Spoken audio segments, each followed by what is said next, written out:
Hi there, everyone. This is DJ. This is Michał. Hi, this is Marco. And this is CG Talks, the podcast where CG guys talk about CG. And today we'll try to keep things really optimized because we are going to talk about optimizing your 3D scenes. Yeah, that's especially and maybe your from 3D life. Actually, it's like finally optimizing your 3D life as well, because if your scenes are not optimized, then you lose a lot of time. Yeah, you're gonna have a hell of a Yeah, It's I'm not gonna thinking be that, fun. Yeah, there's some things that I really need to optimize in my workflows. Like I've just had a disk failure, so probably will have to also optimize my file management stuff, and I'm really bad at keeping my stuff organized in terms of things on disk. So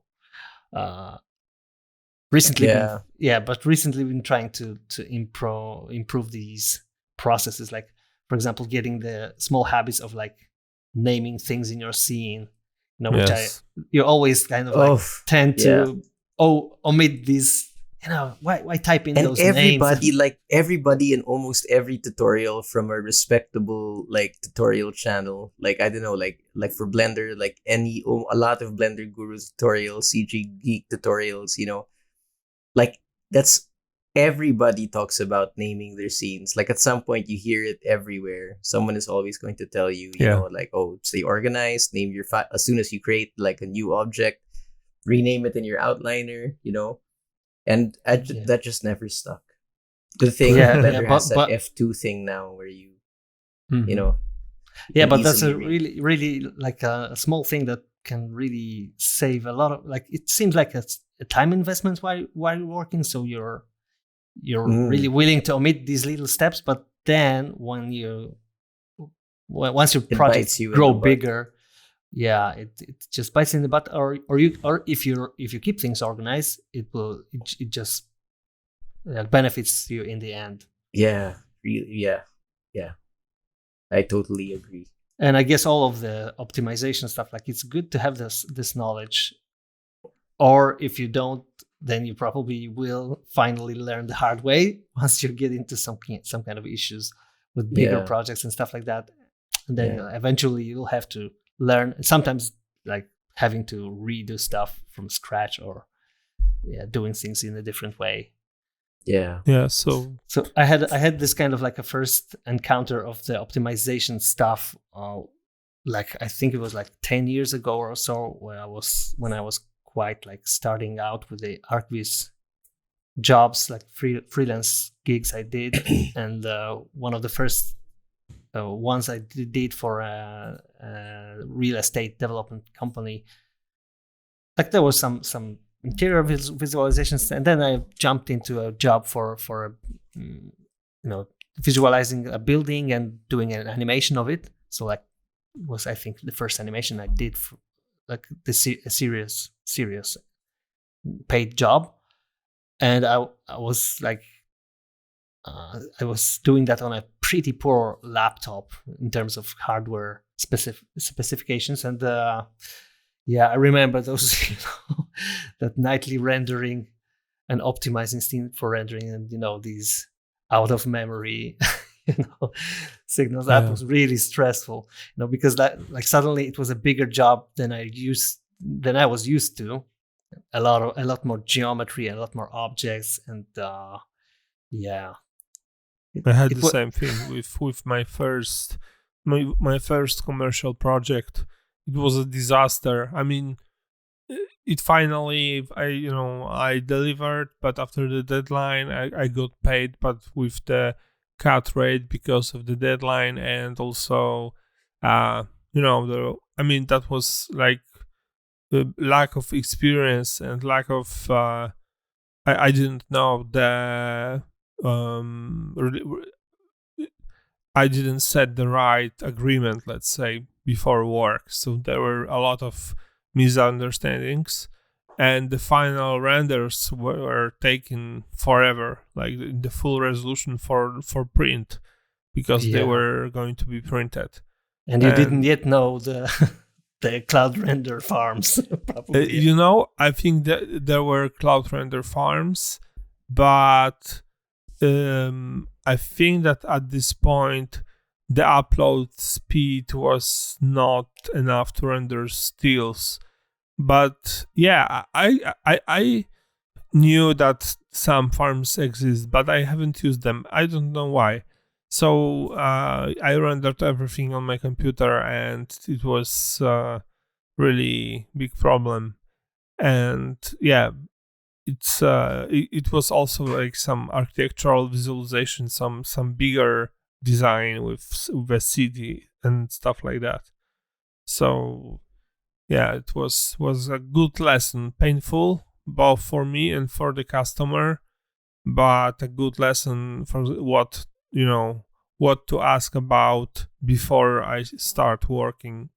I mean, this is not really about optimization, rather the experience of doing commercial assignments. Yeah. Well, I have an anecdote for that's kind of super related to optimization. So, I mean, I think I was also like a super noob, but I could do enough at least to make I had to make an opening animated sequence for a cooking show that was about to be release its pilot, basically. So it wasn't it wasn't even going to be the official OBB. It was really just I guess a placeholder for the opening pilot of the show. And it involved basically two female, stylized female characters with but without any, rendering wasn't really much of an issue, because I was basically it had to get sorted. It needed like a flat cutout look, so I was just making use of these flat emission shaders, no light bounces whatsoever, and then it was really just sort of trying to do in Blender what you would normally do in something like After Effects, I guess. But so anyway, I was able to submit an initial draft, but I had zero housekeeping, didn't name my files, didn't name any of the objects in the scenes. I didn't know anything about, for example, optimizing subdivision. I just knew that the contours were too jagged at a certain distance, so I just kept bumping up those, subdivisions. So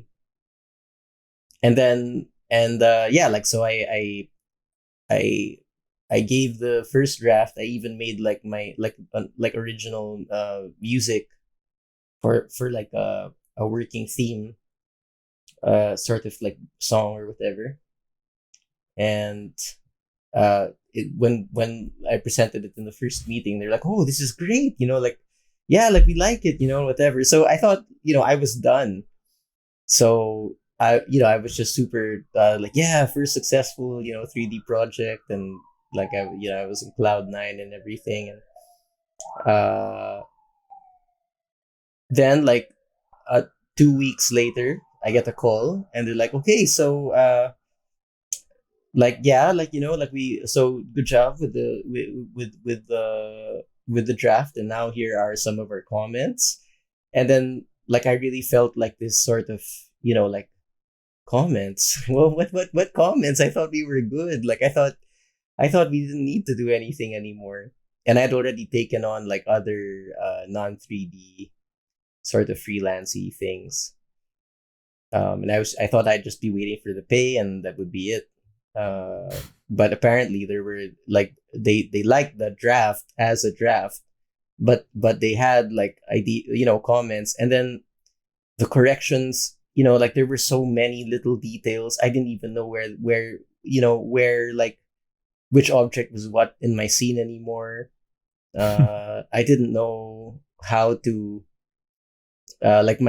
my everything was all over the place. Basically everything was all over the place. My objects, my shaders, nothing was really named properly, and it became such a nightmare fix things.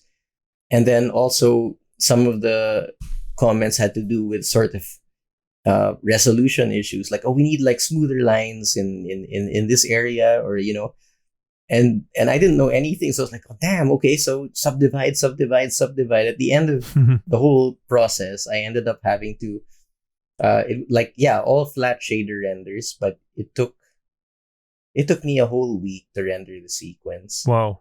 And then showing it to them, they're like, you know what, we realized we want to change this and that, and could you maybe make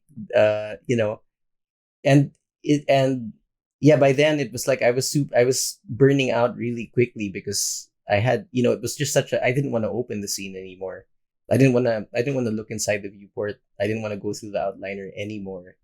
Like, it had a lot of, I had a lot of these little objects that were following curves and certain, like these little assets and objects that I had no idea where they were anymore. And yeah, so basically what happened was, past the draft, I never even managed to get like an approved version, because like the last iteration that I made was after so many changes from so many different people, and then it seemed like altogether, it came out like totally different from what the first thing was. And it just, it was a mess. Like, you could tell that like I had to make like these quick like these dramatic changes, just to like make use of new objects to take in place of ones that were maybe linked from another scene that I couldn't find anymore. And anyway, it was a nightmare. And ultimately, like, I got paid and everything, and I was able to finish like a decent, like I was able to come up with a end result, but it looked so much like I was so much happier with the first one, and I think they were too. But yeah, so I guess that was my hard lesson, basically. Like, just it pays to be able to keep tabs on every element in your scene, especially when it turns into a big scene. Keep tabs on all of your scene iterations. Like, that's one other thing also. It's like, I thought it would be a good idea to save, like working file 1, and then I make like a few, I think like they're big changes at the time, so I save it as working file 2 until I'm at like working file 30, and I'm not even really sure what I did in all of these other iterations. So like, you remember that one when the camera was like this, and it's like, oh yeah, I guess I should just find that, like when did I do that? And it is, it's horrible. So checking the date of the render, and then looking the scene, which was more or less saved at the same time. Yeah, no, I mean, because like like a lot of the sort of like, there would be versions that, like, there were a lot of versions, like there was a lot of like versions exchanged. So even if I found that it's like most of them would be like, I would be working on them on bursts throughout the week, because I couldn't work on them every day. So it would be like everything would happen within the span of 1 or 2 days, and so much would happen within those 1 and 2 days that I wouldn't know. Plus, like, the renders are already like, I submit, all I have is the comp, like the comp of all of the sequences put together already, and the date of the comp doesn't reflect really the date of the scene that I was working on. So yeah, and there were just so many even within the but anyway, yeah. And I guess mix that with like the panic of a young, your first freelancer. assignment and stuff like that. Yeah, you're just, oh my god, look, my career is over. Yeah. Luckily you live in a big country, because if you lived in some very small country, you screw one job and the whole island Yeah. knows. But Mhm. yeah, but I was thinking about the optimization because we now talked about optimization of the working file and ways not to get lost in that and not avoid any kind of fails. But also there is this very important optimization which reduces the resources needed to render your scene, like render time, RAM usage, sometimes Yeah. hard drive usage. And from what I can see, working as a wrangler on the farm, many customers don't have optimization skills. They don't go through that additional stage of setting everything to be good enough to get a good effect, good look, but at the same time render with minimum possible RAM and as fast as possible. And Oh. in case of farms, it means paying more for renders. So yeah, so this is I don't know how people normally learn these skills. I noticed that there is some kind of, let's say, in Vray community, there was some kind of like a competition and ambition to be able to set the scene, with the lowest settings and get a good result. But normally, I also noticed that some of customers just can't afford that. They just would prefer to solve the problem with money, with paying Just more. brute force. Yeah. Yeah, rather or than just What buy if- better equipment or whatever. So like Yeah. I'm getting out of this that sometimes people complain, oh, I just can't afford this newest, I don't know, fancy graphic cards or whatever. And sometimes that kind of handicap might be a blessing for you because it forces you to really learn these skills, which will eventually, there's always like a threshold that you can always lift it up bigger. Like your needs just will continue growing, and I think it's quite good to learn to optimize, because it's always useful. Like even if you have the best possible rig, then you can have like a bigger project, right, to manage or whatever. It's always good to, and eventually you'll use less less energy or whatever, or pay less on the render farm if you need this. So it and you know your software better thanks to that. So for example, if you look at let's say you have a noisy image in Vray, and that noise can come from many places.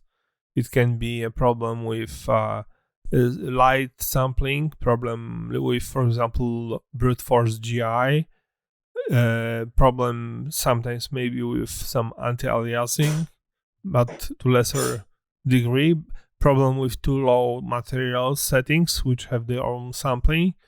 And one of the quick solutions to find the reason for this is to use render passes, because you have the reflection pass, you have lighting pass, you have GI pass. So if you look at the passes, you can figure out which pass is the source of the noise, and so that create a good practice of check. And also it's like the worst thing that can happen when you render a scene or you do something is that something is wrong, but it looks good enough for you to not really notice that it's wrong, and that, for example, you could get a much better effect than you have. You are just not aware of it, and you live it with it. And one of these things is the sampling thing in for example in Vray, where there are so many the images put together from many layers, and you might be happy with the result, and not be aware that actually you could set it a better way and get much, let's say, more details in the render and stuff like that. So and you are not aware of that. So optimizing your scene, for example, inspecting render passes for noise and all kinds of stuff, it's a good way also to learn what's possible, what's not. And it helps with your technical skills. Like my workflow is, so maybe I can tell you what's my workflow with ArcGIS. I import the materials, make the general model, then put the most important models. Then on that I put some general lighting. Then I create very simple materials which have the colors of the final scene. So without going into details, I create like colors of walls of anything. Then the exposition changes because usually this render is darker. So I adjust the exposition of the camera for it to look good. And then I go into details with the shaders, like reflections and all stuff like that. So, yeah, what I wanted to say with optimization. At some point I'm happy with let's say, the general look. I like it. And then there is a moment to tweak the quality settings, like sampling, to get the best quality. And for that I use render passes. Not always, but in most cases I look at render passes and I set the settings enough to get rid of the noise and get the biggest possible detail, but not like with brute force setting everything to maximum values. So that last effect, like quality in terms of the information, lack of noise, this is that last part where there's some optimization going on. Even if I don't have problems with rendering, I just can see everything, every material, every light separately, and check if it's generating noise or GI is splotchy and generates noise. Also, you can check anti-aliasing on the diffuse pass, the one without lighting. So at this point these skills help, and I don't have problems with too much RAM taken. I mean, like I noticed that on farm now we have customers who cannot even fit their scenes into 128 gigabytes, which is it's really going brute force. But most cases this is like forest pack and stuff like that. A lot of complicated clone geometry, but still this is I could see a lot of scenes set much better. Yeah, and I'm guessing that also it kind of like refers to the topic we covered with the 8K revolution, like in the episode "Does Size Matter?" And I'm guessing that there's kind of like a size, texture size,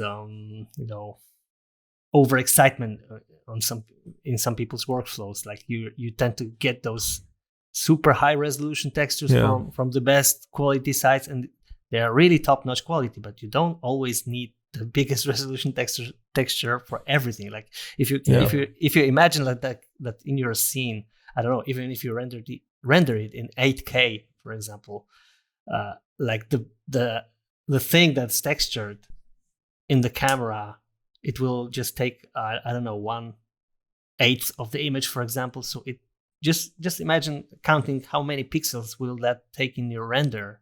So indeed you will not be able to see that, I don't know, 16K resolution of the texture. Then why throw in a 16K texture into that object, right? That it's much better to use just like, I don't know, even 1K texture, and it looks okay. And it's so much more memory efficient.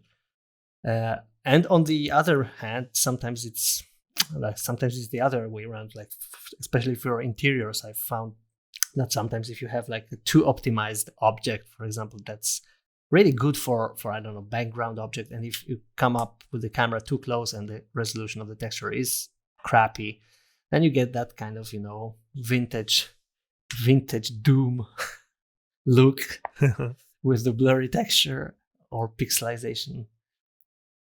Yeah. So it's kind of like works both ways, but that just requires your attention, right? As an author. One thing about, and the thing is, it's not really even just it's a resolution issue at large, not really just in terms of like map size, but even like the same sort of reasoning will apply to your geometry as well.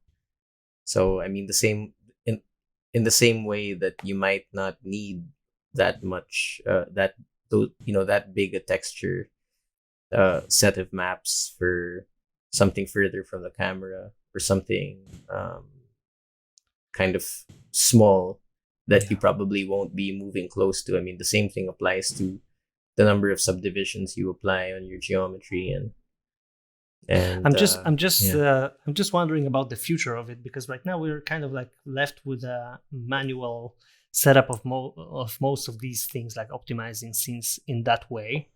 But there are some things like I don't know if you've watched this Unreal Engine. We actually talked about that. We talked about this, and I'm thinking like there are many like web like software developers that are thinking that in that direction, to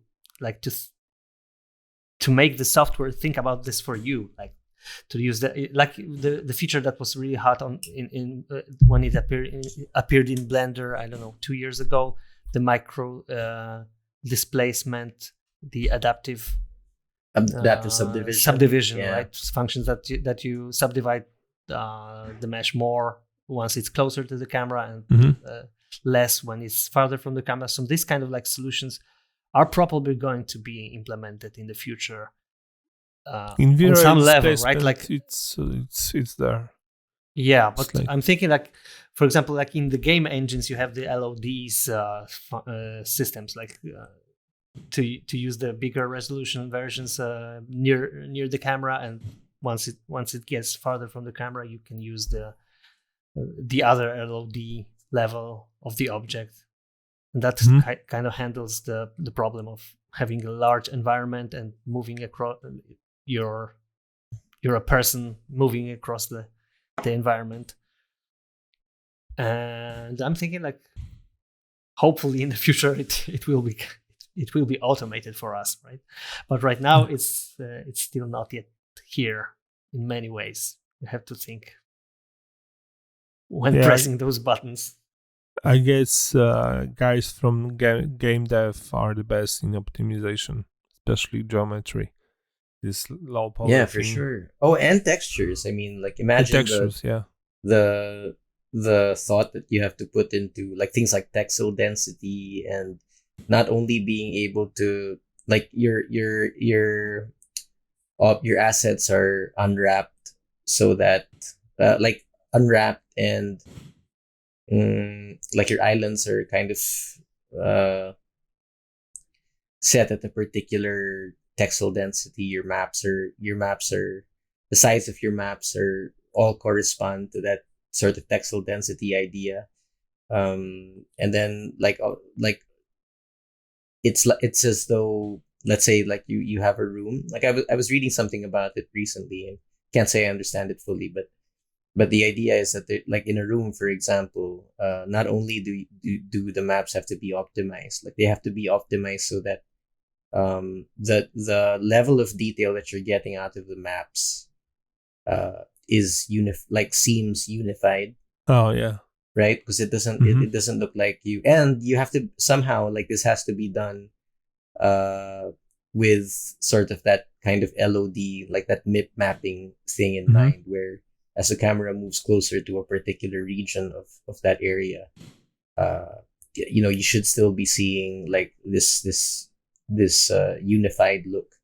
I'm sure like we've all played games that were actually really well made, but there is the occasional sort of mossy wall that you move up on to take cover, and then you just like you're just trying to finish the level, but you can't help notice that the like the rock surface is super hyper pixelated, and it just breaks the you immersion. realize this is not reality. Yeah. Which is a good information. Yeah, and in the game dev, like I think this hardware restriction that probably once you're working with a high-end PC for ArcVis, you have a powerful workstation at your fingertips, and you still hit the threshold of, I don't know, RAM overload or whatever. But the game dev really has to fight with much larger limitations of data, like using mobile devices, although from or the just consumer streaming. end, I mean, you could always like the like I noticed these newer games, the range of settings is pretty, like they really make it so that if you don't have like a top-notch machine, it doesn't mean you can't really play. So if you could bump it all the way down to the point where like there's barely any bump or normal like data in anything that you see, and like I think the geometry is also able to be optimized, so it's not as like the poly count decreases, I mean, and like also some rendering light effects like glooms and stuff like that. Yeah, some shadows are gone, but I mean, you can still play the game, and with enough imagination and psychedelics. No, I'm just kidding. No, but with enough, you might be able to still like get the full experience. Yeah. Can you imagine? Like there's a game which has such a high requirements that you actually, when you buy it with the box, you have like 20 little leaflets of LSD, so you can play it and have a good experience of colors and stuff like that. but like by the way, we have on our blog we have optimization tutorials for textures in general, for 3ds Max geometry, but it's also applicable to other software. For displacement in Vray, and we have online on our YouTube channel the like 2-part tutorial about optimization buckets in Vray, but also it would help with optimization of any software which is using bucket or tiles mode. So you can check there like what the texture size comes from. There are like I think there are a lot of theory which is useful to know when you are in CG, and a lot of tricks and tips how to optimize stuff. So yeah, it's and in general, like on Garage Farm, I remember that we actually, I remember that such a situation that somebody had a very long render times and stuff like that, and I noticed that that scene would need some optimization, and I told the customer about this, and he was like positively surprised, because he said, "Wow, you are telling me to optimize your scene, which will create shorter renders, which will cause the farm to earn less money, but it was like open policy of the farm of GarageFarm.net that basically wants both of us to succeed, the customers and us." Yeah, and then the customer we're here to pay the bills, happy, but then the customer is happy we're here to help, basically. Yeah, but then the customer is happy to come back and render again exactly. with another project, right? So this doesn't mean that we optimize your scene every time. Just there was something so obvious that I noticed, and and I gave advice to the customer. But only you know your scene. So when you render on the farm, it's But that actually makes me think. I wonder if it's especially if, let's say, like clients from studios, for example. Like what if it's a bigger, you work in a bigger like a bigger studio or a company, and you like, you're a 3D modeler, you pass your model to the texture artist, who passes it to the lighting artist, who passes it to the layout artist, and then who passes it ultimately, let's say, to some point person who sends the files to the render farm. I mean, depending on the size of the studio, I wonder how many actually, like, I've never seen a job opening for a rendering artist, like, or a technical, like maybe a tech that would be within the domain of a technical artist, but like somebody like there are positions for people who, like, you might only you might be really awesome at modeling, but you know nothing else about the pipeline in 3D. You might be I know a couple of animators who are amazing animators, but couldn't really model, like, don't really model at all. So I wonder if that culture is also like why that might happen. Like maybe it's a huge studio, so you have specialized roles, but it's not huge enough for you to really have somebody dedicated to knowing the scene in and out, and being able to like manipulate that scene in whatever way is best to make it render faster. Because I imagine, like, at some point, like, you have to sign things off, right?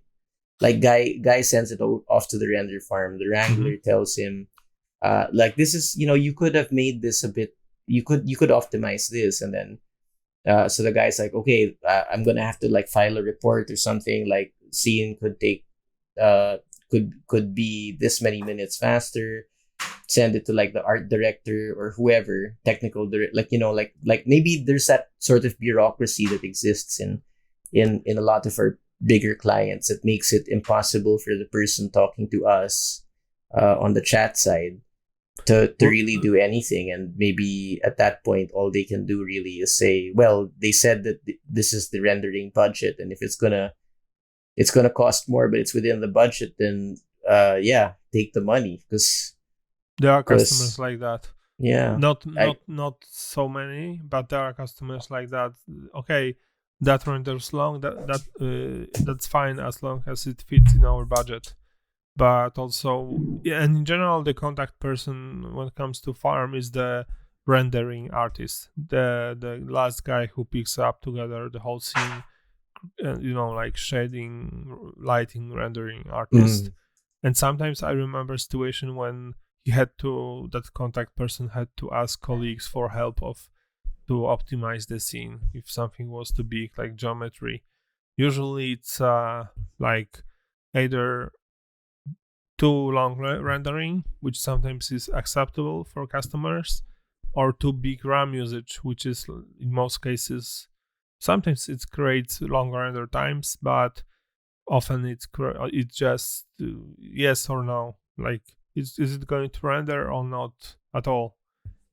And so that person who contacts us is usually this guy who would render the scene on their home machine, let's say, on their studio workstation or local farm. And I noticed that one of the errors, which is the most common, is setting too big buckets, like hanging bucket. It's like when I see it, it's and it's a very simple thing when it comes to optimizing. There are much more complex topics about optimization, but one of the things I see on the farm is like the CPU usage of the nodes rendering. It starts dropping. At some point, the CPU is rendering with like 5% of power, and this is almost always a bucket which got stuck on some long rendering object. And it creates a higher cost completely for nothing. So it's good to run some tests on your end before you render on the farm as well. And usually textures and geometry are responsible for the RAM usage. For example,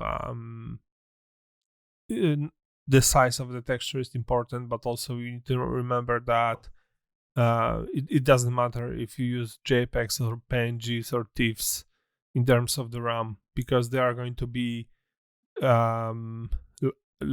uncompressed for the internal format. At least for 3ds Max, it doesn't matter. So it matters when it comes to the hard drive usage and let's say uploading the project to farm, or I don't know, keeping your assets library, but the RAM is not affected by the format unless it's like AXR and it has a different bitrate and stuff like that. And when it comes to geometry, it's it's like it's kind of similar to making movie, like scenography to a movie. Like you need to do only the stuff which is visible in the camera, and all other stuff can just not exist. It's like this smoke and mirror stuff. Like when you do a scene, the rest is not important. And rendering settings are mostly responsible for the rendering time. And I noticed that many users, especially not very advanced users like in Vray, they use the general settings, like for example global multiplier of samples, or they reduce the noise threshold, which really reduces the noise a lot, but it creates a very long render times because it affects every settings in the scene, every light, every material, everything. So it's handy to get quickly very good results, but it's not good when you are rendering your scene on farm. And also some of these settings, like subdivisions multiplier in Vray, was taught not to quickly set the scene to very high settings, but the other way around. It was to quickly reduce the settings if you wanted to run some quick test, but at the same time you keep your original settings of the scene. So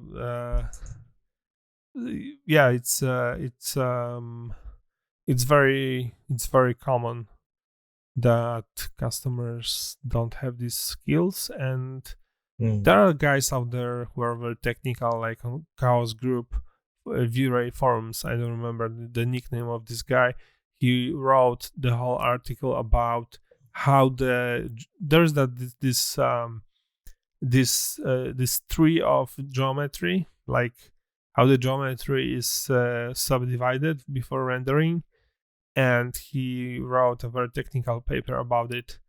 And it's sometimes not easy to really find. It's like trial and error in most cases, and many people just keep their little secrets about how to set the scene, which, for example, I know on Peter Guthrie blog there was a very cool article about you not using irradiance map and light cache anymore. So it's a trade-off of quality and the resources. And yeah, by the way, guys, I wrote these articles about optimization, but it's really difficult for me to take from head just more advice and give them during this podcast. I don't know. No, I think it's all good. Yeah, but I think there's like so many cases, because like scenes differ also. Like it's a little bit different when you optimize a render of an interior, for example, or a big environment scene, big architectural visualization scene, exterior.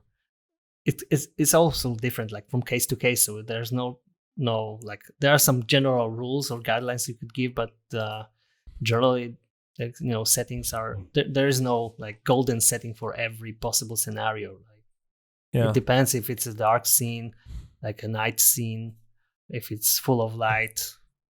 It also affects the render settings and all. And I'm thinking that we already covered a bit about setting up, optimizing scene for rendering, and there's also the other way around of looking at it in terms of like the workflow and optimizing your scene to work with it, like in the viewport and stuff. So that's I don't know, the other though. end of this.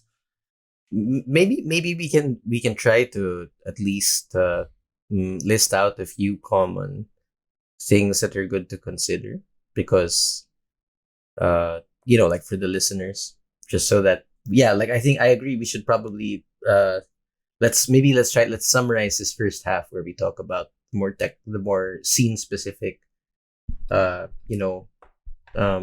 optimization, more scene specific optimization. Maybe we can make a quick summary of a few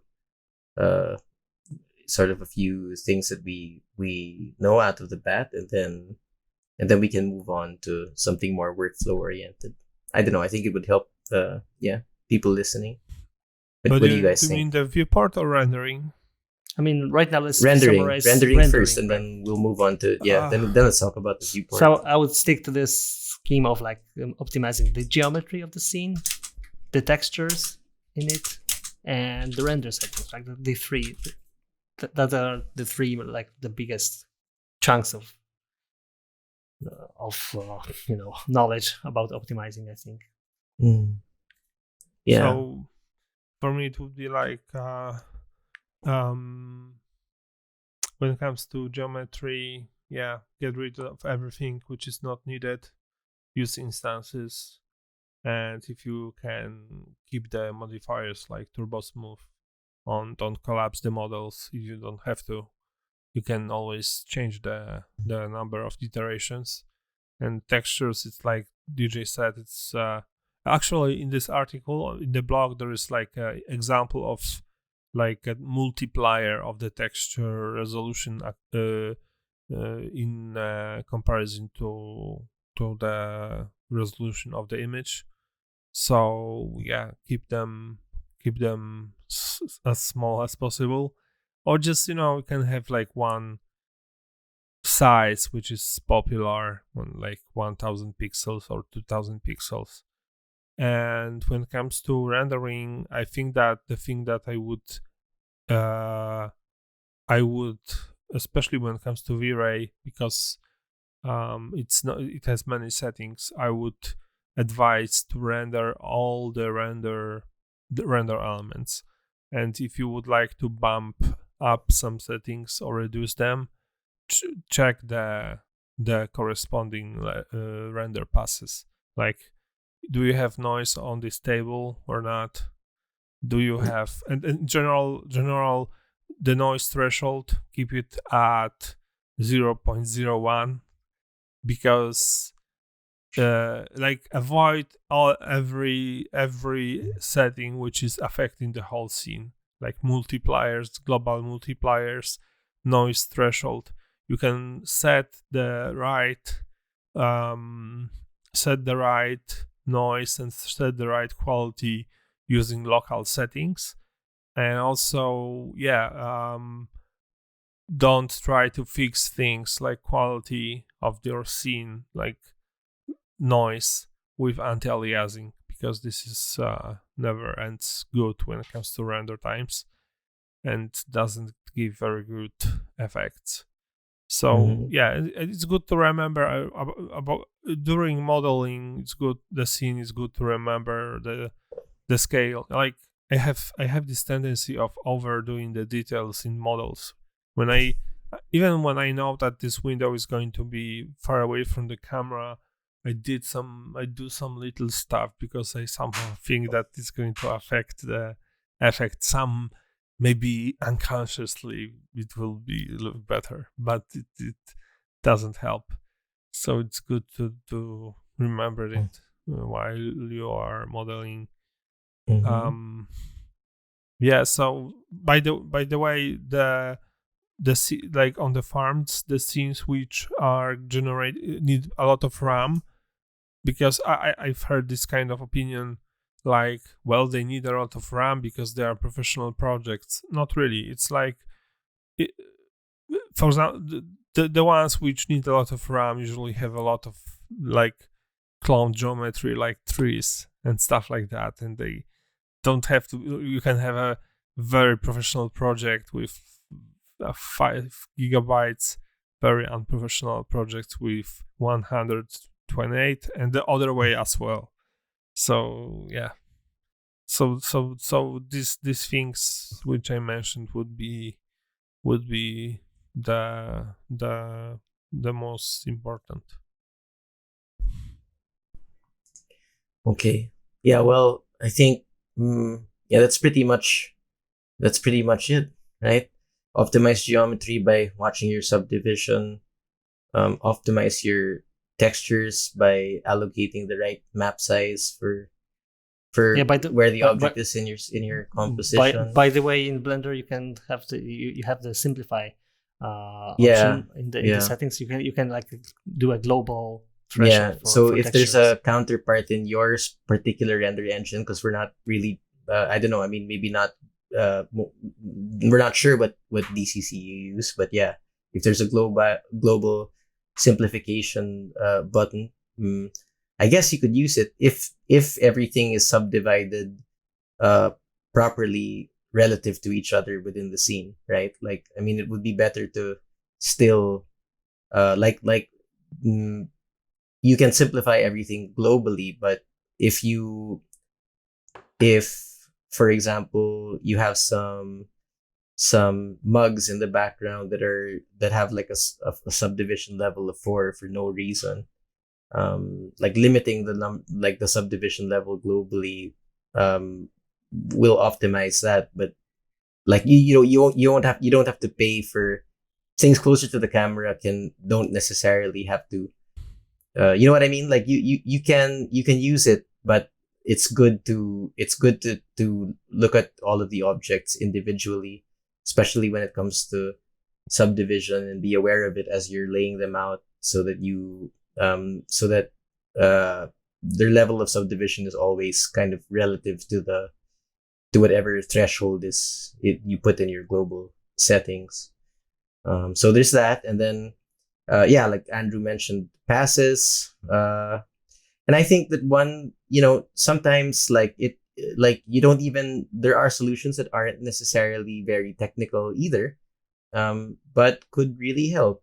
Like I remember in the few times that I'd be helping out wrangling, and I'd have to check through some frames that that we were troubleshooting a scene, and we had to check some frames. One thing I noticed that would happen in the farm a lot, which I thought was actually pretty clever, was that like a lot of customers also would sort of render sort of with well, in Blender, I guess I'd be talking about like visibility settings and holdout shaders, for example. I'm not sure like what that would sound like for other DCCs, but the principle is that like if you have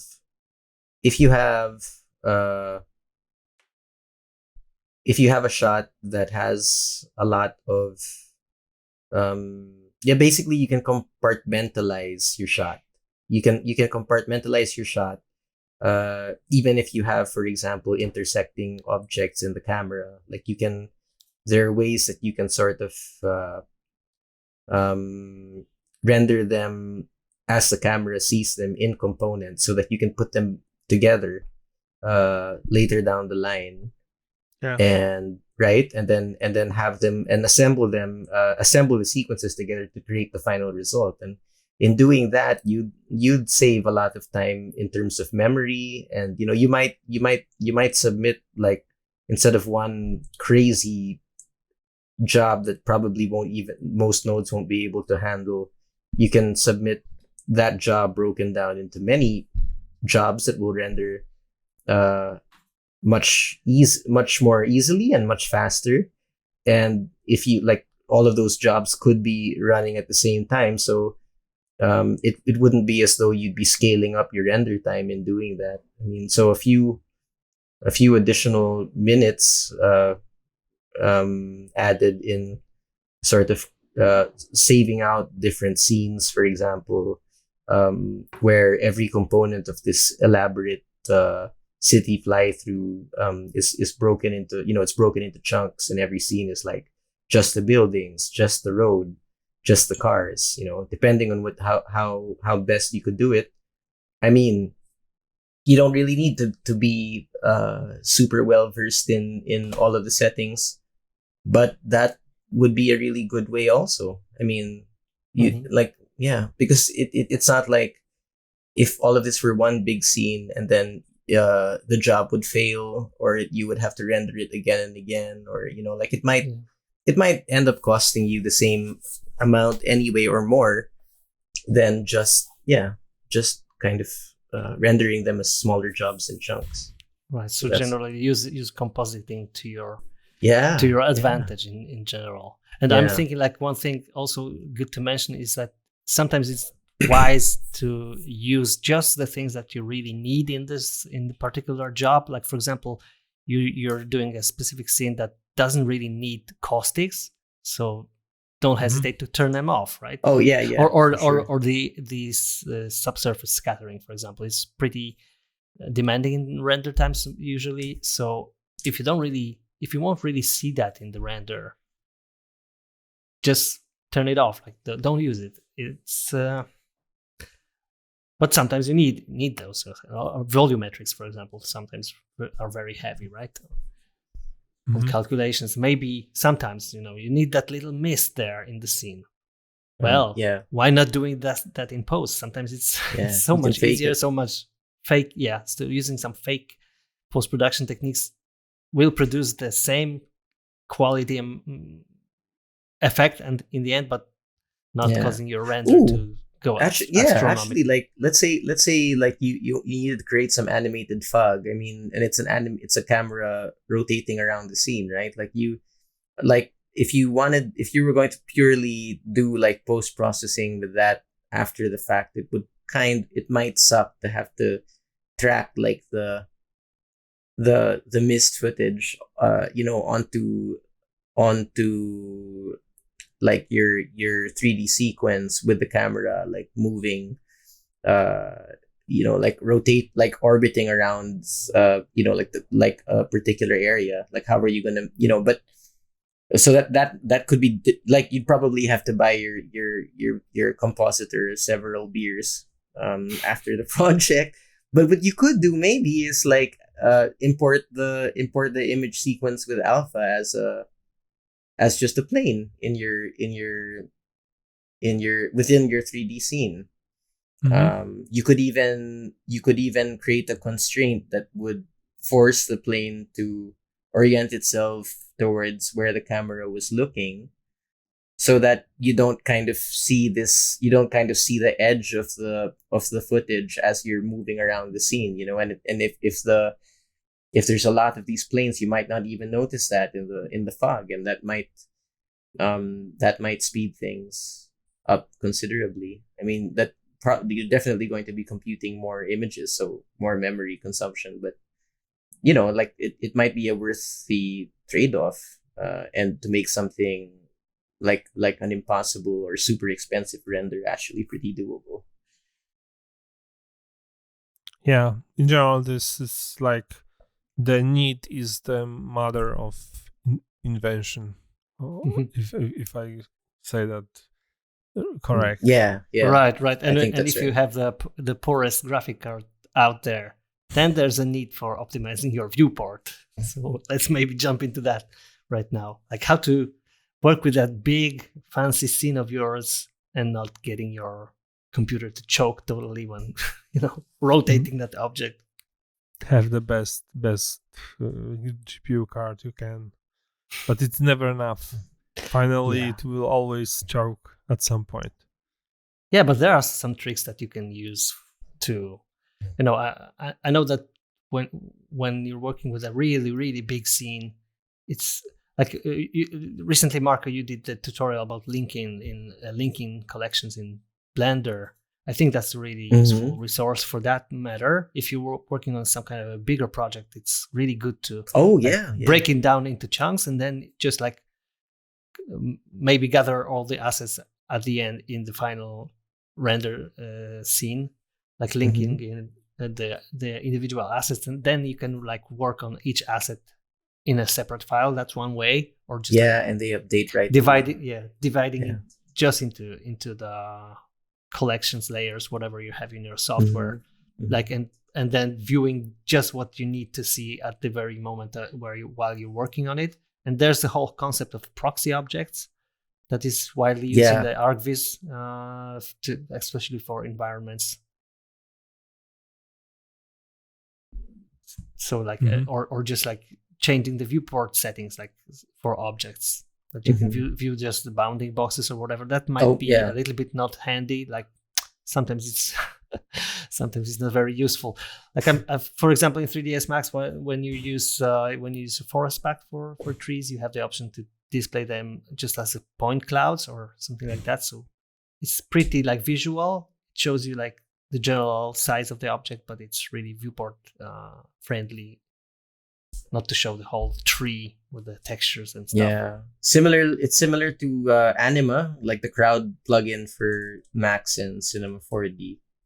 You have the option to view them as arrows instead of actual characters. Unfortunately, Blender is still, I think, a little bit lagging on that area. Like I've seen like discussions on that, like a lot of feature requests from Blender artists on that particular issue, like on having a better system of proxy objects, stuff like that, or just like point cloud visualization of objects. I know that some add-ons add functionalities like that. Like for example, I think Grassvolt has kind of like of its own proxy objects instead of the high detailed meshes, and Scatter I think also. But I'm really, really waiting for a really good and not complicated system for that in Blender. And I think they're working on it, right? Like I think that's one. Because right now you have some tools to do stuff like that, but it's pretty like a workaround style approach. I just went back from a very short pause because I got kicked off by this Skype update. Yeah, it just tried to optimize. It just tried to optimize our conversation. less threads. But I will need to go now. The farm is calling. Okay. So I guess that we can end our session here. Got cut short, but anyway, thanks for listening as always, and let us know if you want to hear more of this conversation. We just ran out of RAM, so to speak. So we need to optimize the podcast. Life RAM.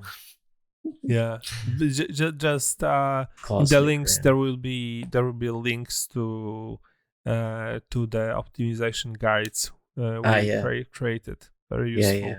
And Andrew did a really good job of elaborating, so it's a highly recommended read.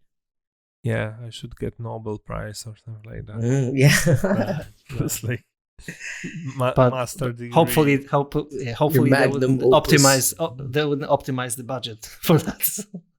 Yeah, it would be the peace Nobel Prize, like less angry CG artists walking around the city. Right. Okay, guys. So guys, keep optimized, keep rendering, and hear you in the next episode. Yeah, hear you later, guys. Bye. Okay, bye. Bye.